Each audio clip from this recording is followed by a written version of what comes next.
This morning, the escalating trade war between the U.S. and Canada after negotiations to reach a deal collapsed in the final hour. Canadian Prime Minister Mark Carney declaring his country is at war with the U.S. You're at war when you get attacked. We got attacked. President Trump has now imposed a 50% tariff on $20 billion of Canadian goods, including hockey sticks, furniture, textiles, building supplies, and alcohol. Trump writing on social media, Canada wants the benefits of being a state without being one. Canada firing right back, vowing to match the tariffs dollar for dollar, accusing the Trump administration of throwing curveballs at the 11th hour of negotiations. Ontario Premier Doug Ford says President Trump cannot be trusted. President Trump is the type of person that would steal your lunch money the first day.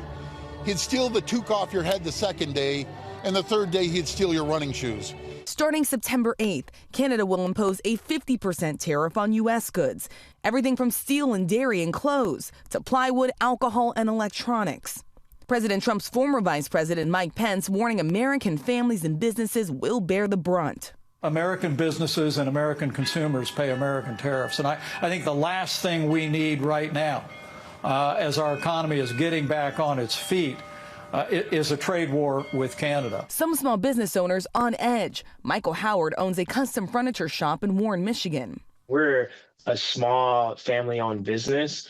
We just can't absorb that impact of cost, so we have to pass it down to our customers and essentially give them the decision, like, are you okay with moving forward on this project with this dramatically increased cost of lumber? The trade war only adding to the economic uncertainty. Oil prices are on the rise amid the ongoing war with Iran, and America's debt hit an unprecedented $40 trillion. The midterm election less than 75 days away, the president now trying to lower costs, suddenly announcing he was suspending tariffs on imported ground beef.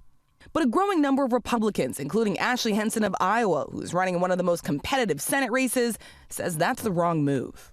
We need to focus on affordability, but I think this isn't the way to do that.